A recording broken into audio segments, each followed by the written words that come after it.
Hello, everyone. I'm Rob Goodwin of YourBostonSports.com in the Northern Connecticut studio with John Korn. Mr. Korn, how are you, sir? Oh, I'm doing great. Mr. Gordon just helped me with some IT situation, having a new computer. Oh, it was nothing. Yeah, you're right. It was nothing. But thank you anyway. So we thought we'd take this opportunity to talk a little bit of the Red Sox today. And they've won 5 in a row, so John Farrell's job is now safe for the next X number of days, right? Yeah, I love how these pundits come up with these. John Farrell might be on the axe here. I don't think his job was ever in jeopardy. I agree. I mean, it was Ken Rosenthal, and he said because of the Pedroia thing and then not winning, and then of course the CBS local poll in Boston said that 70% of the people said John Farrell should be fired. Well, that's 70% of the people that bothered with this poll, and those people that did are primarily people who don't like him. Right. Why would I answer a poll saying should John Farrell be fired? It's none of my business if John Farrell's fired. It's up to John Henry and the Red Sox brass and the general manager and that kind of thing. Well, I answered it and I said no. And I'm a ticket holder and I'm going to a game in June. I went to a game in April, so I can weigh in and let people know. The guy's been through every up and down you can imagine for the last 5 years. He won a world championship. He won the division title last year. He was in last place 2 years.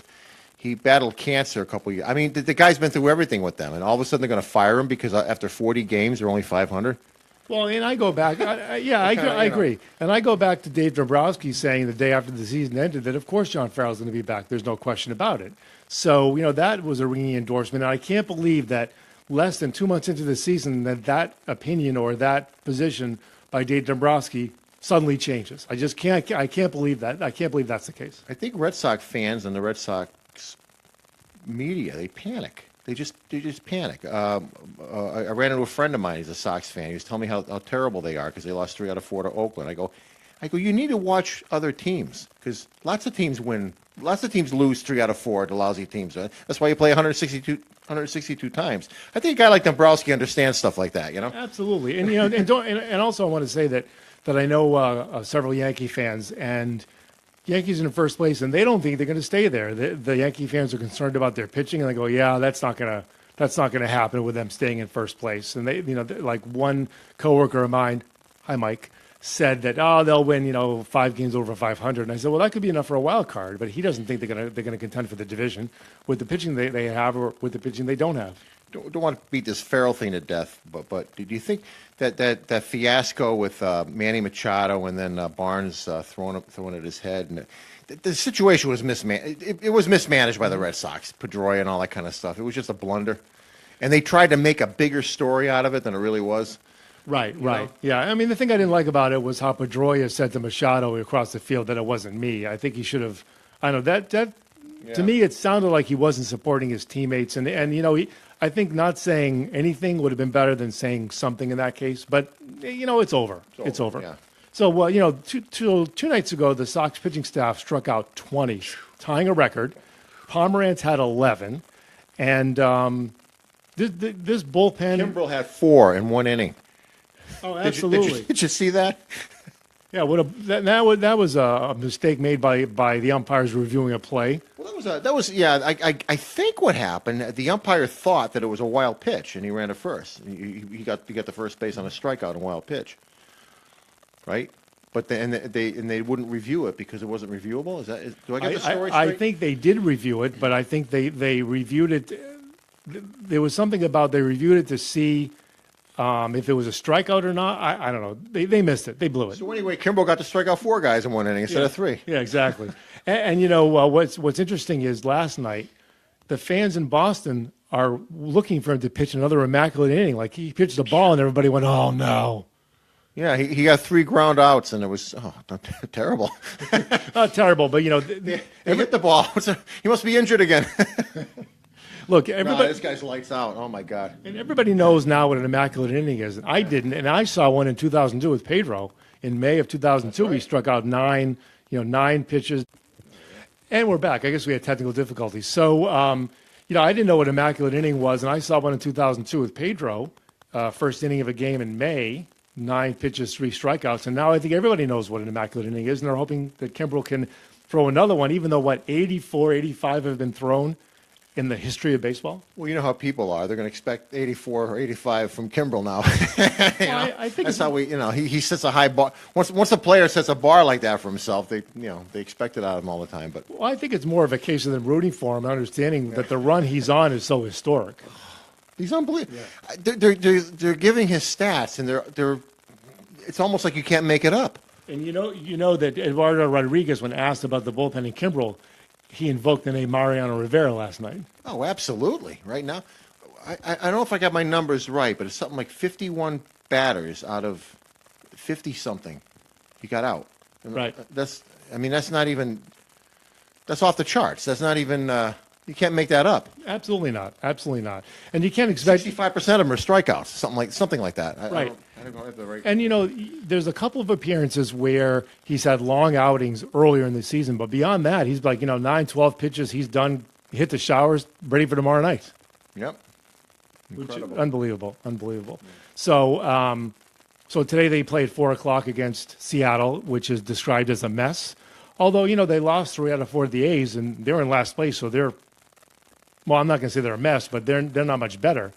But like you said, anything can happen as far as who you play, and especially on the road. That losing a series to a last place team is not so unusual. Well, what happened was their bats came alive with Texas. When they were playing Oakland, they still weren't hitting. They've been struggling with the bats Right. since the beginning of the year, but it looks like they're starting to hit again. Yeah. And last night they won it with pitching and a little bit of luck with some wild pitches on the side of Seattle. So it shows you they can win any way they want to. Absolutely. The only hole that I see is third base. I don't see where they can improve. I mean, you can always improve, I guess, but where do you? That seems to be the only weak spot in the team is third base. Right, and outfield is strong with Chris Young being the fourth outfielder. And by the way, speaking of third base, Brock Holt, I guess, has shut it down because of his vertigo. Yeah. I guess he's been told by doctors that he's got to shut it down. So I know he tried to Permanently? not yet, but I know that he tried a couple of rehab starts at Pawtucket and was playing, but I guess the situation is That stinks. yeah, and I guess vertigo is a tough thing to get rid of. And obviously you can't. It's almost impossible to play with it if you're dizzy and you're not stable physically. So it's too bad. We wish Brock Holt the best. Absolutely, yeah. So, I mean, what Mike Lowell is that? If they had a consistent third baseman since him, I don't think so. Maybe for a Middlebrooks year. Middlebrooks is pretty good, but he only lasted about a year. Didn't they trade him to San Diego or something? Yeah, I yeah. don't think- You're right. Third base has been a tough one. And even when the Mike Lowell curse. even when they won the World Series, they had Xander Bogaerts playing there in the postseason. Yeah, that's right. So you could say that at that point they really didn't have an answer there either. So You would think that'd be the easiest infield position to. You would think that'd be easier to find a third baseman than a second baseman or a shortstop. well, the problem is they did Panda, Pablo Sandoval, and look how that's worked out. So then, as soon as you have a guy that's out, one full year, doesn't play well first year, he's out the next year. Now he's out again. I don't think you plan for another starting third baseman. Although they could make a trade at some point for someone. Well, maybe he'll surprise us. We said that in spring training, and I was hoping that would be the case. Yeah, I don't know. He still looks like he's in good shape, so he hasn't ordered room service recently. It's the most unpredictable game in the world is baseball. That's why I love it so much. I mean, you never know when a guy is going to be lights out, especially pitching, or if he's going to stink the joint out. Exactly. And if he sinks the joint up, he's got to go next night and forget about it. That's right. And I'm sure that, that's not an easy thing to do, but they all have to get accustomed to doing it. All right, so thanks for hosting this show in the Northern Connecticut studios of your BostonSports.com. It's been a pleasure. And I'll just give our fans an update on my personal achievements. I saw the new Atlanta Stadium this year. Every year I visit at least one stadium. And how was that stadium? It was all right. I still, well, other than Fenway and Wrigley, I got to stick with Baltimore. Yeah, those are the nicest ones. Yep. You know. Good. So you had a good trip down there, huh? Yeah. Sounds good. Okay. Well, again, thanks everyone for watching. It's been a pleasure hosting this brief show from our Northern Connecticut studios, showing that we can take our show on the road and broadcast from pretty much anywhere on Facebook Live. So again, thanks for watching. Have a great day, and go Red Sox. Go Red Sox.